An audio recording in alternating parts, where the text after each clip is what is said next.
திண்டுக்கல்ல குடகனாறுன்னு ஒண்ணு இருக்கு. கொடைக்கானல் மழையில இருந்து வர தண்ணியில வருதான். ஆத்தூர் காமராஜர் அணை நல்ல பெரிய அணையா இருக்கு. ஆனா அந்த அணை தண்ணி இல்ல. ஏன் தண்ணி இல்லன்னு பார்த்தா என்ன பண்ணிருக்காங்க தெரியுமா? திருட்டுத்தனமா காட்டுக்கு வழியில அந்த 1.5 அடி டேம், செக் டேம் 12 அடியா உயர்த்தி கட்டி அந்த தண்ணியை டைவர்ட் பண்ணி திருட்டுத்தனமா 500 மீட்டருக்கு ஒரு வாய்க்கால் கட்டிருக்காங்க. Concrete canal. திருட்டுத்தனமா எங்க கட்டிருக்காங்க? வனப்பகுதியில, ஃபாரஸ்ட் ஏரியாவில் அனுமதி இல்லாம. இந்த டேமுக்கும் அனுமதி இல்ல, அந்த வாய்க்காலுக்கும் அனுமதி இல்ல. அதுவும் வனப்பகுதியில, ஃபாரஸ்ட் ஏரியாவில் இல்லீகலா கட்டி அவ்வளவு தண்ணியை டைவர்ட் பண்ணி எங்க போறாங்கன்னா அமைச்சருக்கு வேண்டிய தொழிற்சாலைகள், அமைச்சருக்கு வேண்டிய பணக்கார விவசாயிகள். இந்த பக்கம் வந்துச்சுன்னா ஏழை விவசாயிகள், அங்க பணக்கார விவசாயிகள்.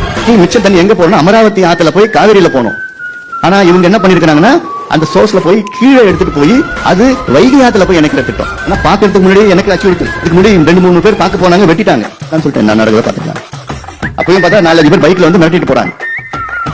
அப்போ இதுதான் ஆட்சியாயா?